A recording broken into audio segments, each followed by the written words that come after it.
For problem number 21, we have the ln of 980, which you just put in your calculator is 6.88, and then as far as many decimal places as you need to.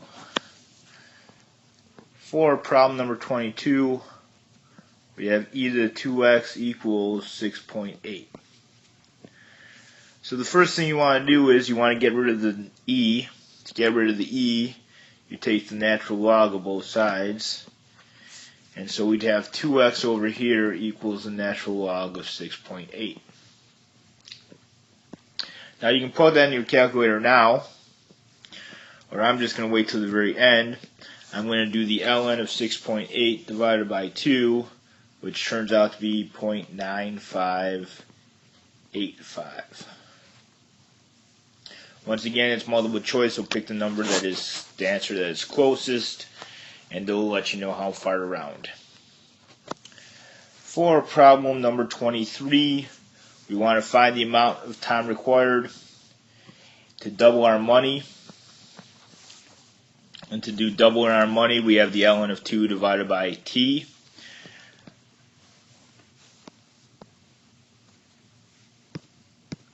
K is equal to t. So we got the ln of 2 divided by 6.23%, which is 0.0263, which turns out to be 11.13 years. For problem number 24, they give us 2 points, -1, -6, and 5, -3, and we want the slope and the distance and the midpoint. So we'll do it in order. Here's x1 and y1 for all of our formulas. Here's x2 and y2. So for the formula for the distance formula is x2 minus x1 squared plus y2 minus y1 squared. And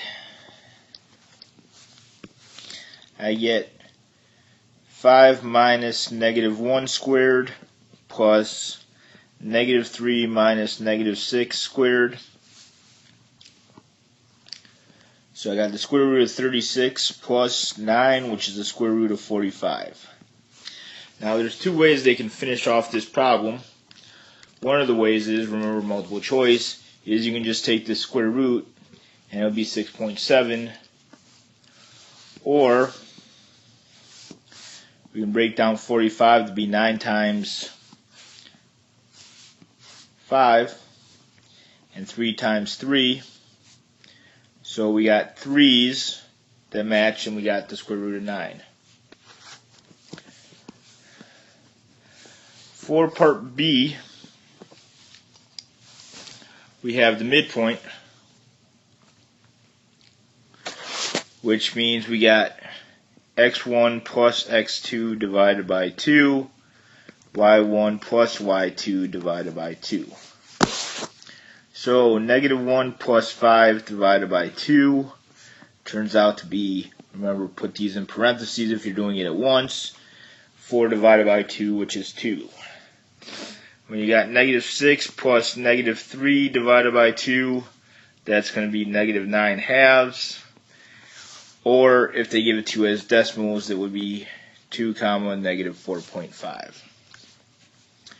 Finally, if you're looking for the slope, that's y2 minus y1, the change in y's over the change in x's. So I have -3 minus -6 over 5 minus -1, which turns out to be, that's a 6 right there, 3 over 6, which reduces to be 1/2. So in problem number 25, the first thing that we need to do is we need to find the center. They did a nice job telling us it was a circle. We could have known that without them telling us. And the radius is the square root of 16, which is 4.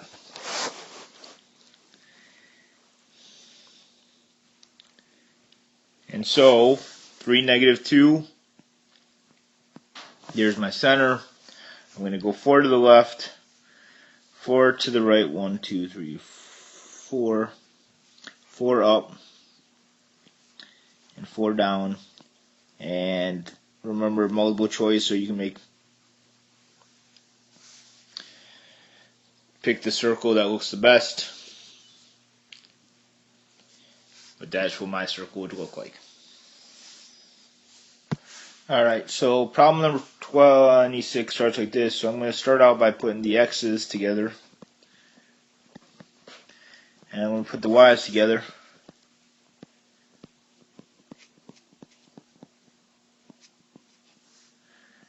And that's going to equal negative 120.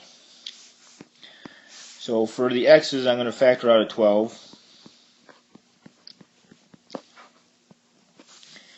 And for the y's, I'm going to factor out the 18. Mine is, let's see, 144 divided by 18 is 8. And so when I do my famous completing the square, I get a 4 for this part, and negative 8 divided by 2 squared is 16. So I add 4 here, and I add 16 here. So over here I'm going to add 12 times 4, and I'm going to add 18 times 16.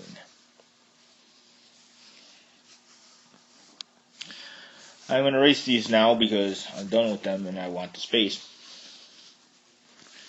So we got 12 times what two numbers multiply up to be 4 and add up to be negative 4? Well, that would be negative 2 and negative 2. And what two numbers multiply up to be 16 and add up to be negative 8? That would be negative 4 and negative 4. And when I do all of this computation on the right side, it turns out to equal 216. Now I'm going to divide everything by 216. So 1 is equal to, well, x minus 2 squared. 12 over 116 turns out to be, when I put this in and get a fraction, 18 plus y minus 4 squared over 12 is equal to 1. Alright, so now we're going to graph the ellipse, which has a center at 4, negative 6.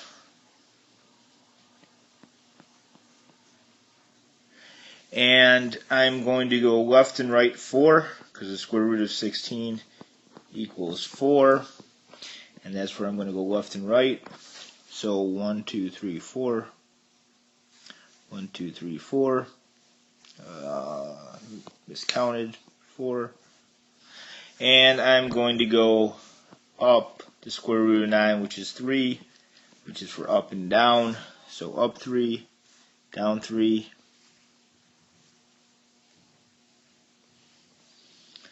And that's it for number 27. For this one, we got the center at 0, 0, which is nice. I am going to go the square root of 4 equals 2. And that's how far I'm going to go left and right, because that's underneath the x. Square root of 9 is equal to 3. And that's how much I'm going to go up and down. So 3, 3, 2, and 2. And because this is a hyperbola, I draw the box with the diagonals in it.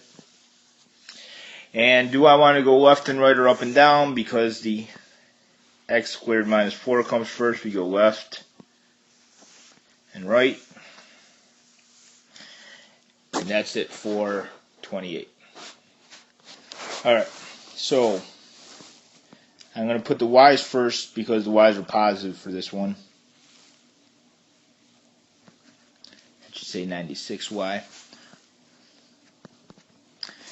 And the 25 is negative, so that'll come first. Second, plus 100x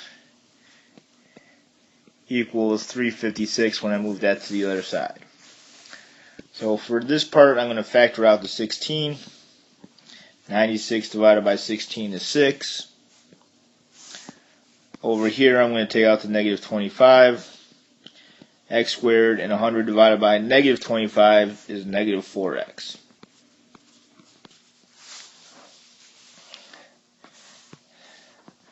Negative 6 divided by 2 squared is 9. So I'm going to add 9 here. I'm going to add 16 times 9 over here. Then I got negative 4 divided by 2 squared, which is equal to 4. So when I add 4 here, this becomes negative 25 times 4, because this is negative 25.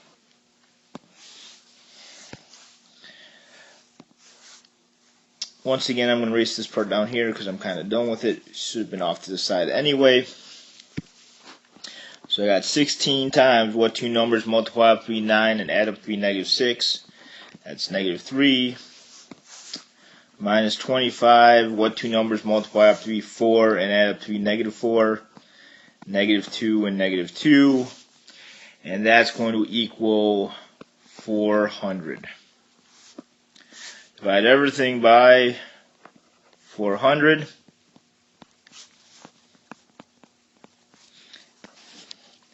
And we wind up with y minus 3 squared. 16 over 400 is the same thing as 1 over 25. X minus 2 squared. 25 over 400 is the same thing as 1 over 16 equals 1. And that's my hyperbola. Alright, for this last problem, for this video, we start out with y equals 6 when x is less than negative 6. So when I go up to 1, 2, 3, 4, 5, 6, the graph would look like this. 1, 2, 3, 4, 5, 6.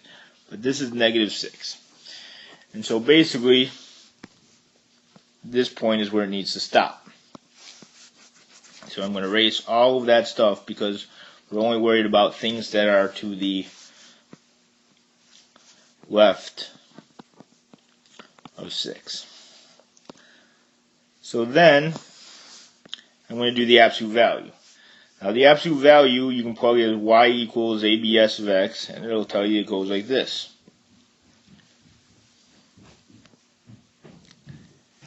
Now this keeps going, but once again I need to stop it at 6.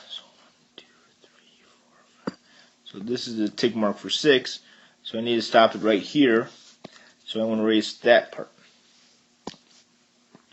And I put an open circle here because there is no point here. Now because they share this point is actually able to stay. So this was between negative 6 and 6. And then for this one we're going to go to the right of 6. So if I graphed y equals x plus 2, my y-intercept is 2. I go up 1 over 1, up 1 over 1, up 1 over 1.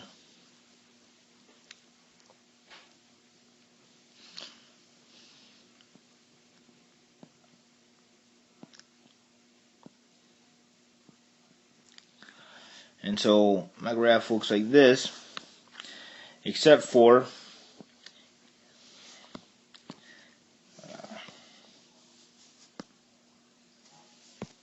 sorry, I almost lost it for a second. So it started right there, and all of that to the right continues to be here. So this is the entire graph. And that's going to be it for this particular lesson.